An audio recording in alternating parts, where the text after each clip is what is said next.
तो हमें ये डिटरमिन करना पड़ेगा कि कॉलम जो लिखा गया है कि उन्होंने कोई ऐसी बातें भी की है कि नहीं जी। मैं समझता हूं कि रात को वाडा साहब को मैं सुन रहा था तो वाडा कह रहा था कि नहीं जी ऐसी कोई बात नहीं है जी, ये उन्होंने अपनी तरफ से लिख दी है जी। तो इसमें ये है जी कि खान साहब ने दो टोक और वाज़ेह अंदाज में कहा था कि ये फौज भी मेरी है और ये मेरे भाई और बेटे हैं, और मैं भी बड़ा कैटेगोरिकल दो टोक हूँ। हम जो हमारी कादमी साहब जो हमारी ये जदोजहद है, जो आईनी है, जो जमहूरी है, जो सियासी है, ये रूल ऑफ लॉ के लिए, ये सुपरमेसी ऑफ कॉन्स्टिट्यूशन के लिए, ये सॉवरेंटी ऑफ पार्लियामेंट के लिए हम आजाद मीडिया की जंग लड़ रहे हैं, आजाद अदलिया की जंग लड़ रहे हैं, जो आईने पाकिस्तान ने हमें राइट्स दिए हैं हम उसकी जंग लड़ रहे हैं। देखें जी कि एक दो वर्षन है, इसमें मैं थोड़ी सी आपसे एक मिनट, बहुत ही बारीक नुकता है और अभी तक मेरे ख्याल में किसी ने एड्रेस नहीं किया। मैं ये कहना चाहता हूं कि एक हमारे पे इल्जाम है जी कि ये पीटीआई ने 9th में करवाया है जी, और उसमें पीटीआई की लीडरशिप और इमरान खान को कहते हैं कि इमरान खान ने जो है अपने लीडर्स को लीडर के जरिए एग्जीक्यूट करवाया, ठीक है जी।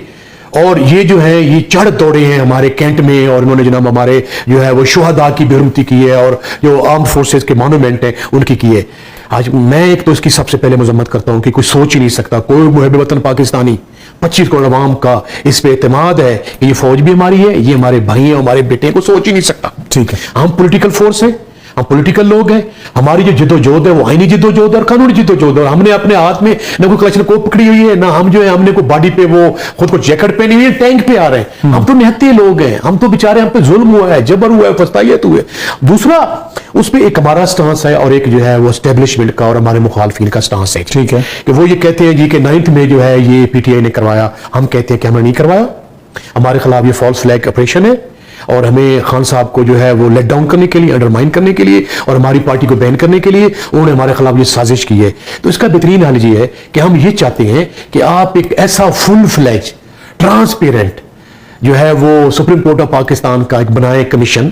जो दूध का दूध और पानी का पानी कर दे। अगर इसमें ये 26वीं आईनी तरमीम के बाद भी आपको कमीशन कबूल है, बेशक आईनी बेंच ही सुन ले ये मामला, हम देखें जी उसकी बात, हालांकि 26th अमेंडमेंट के बाद काज़मी साहब आपको पता है कि जिस किस्म के फैसले आ रहे हैं वो तो लिखे पड़े फैसले आ रहे हैं, हर किसी को पता है कि इंस्टॉल्ड रिजीम है, अवाम का मैंडेट तो ये लेके लोग आए हुए नहीं है जी, अवाम ने उनको वोट नहीं डाला, इन्होंने हमारा मैंडेट छीना, दिन दिहाड़े हमारी पार्टी को बैन किया गया, हमें गोलियां मारी गई, चादर चार दीवारी कतकता इस्तेमाल किया गया, क्या क्या जुल्म जबर फस्तायत नहीं की गई। मैं समझता हूं कि पिछले 300 साल में रूए जमीन में इतना जबर और फस्तायत नहीं की गई जितना पाकिस्तान तहरीक इंसाफ की लीडरशिप उनके पार्लियामेंटेरियन और वर्कर के साथ और अवाम के साथ की गई।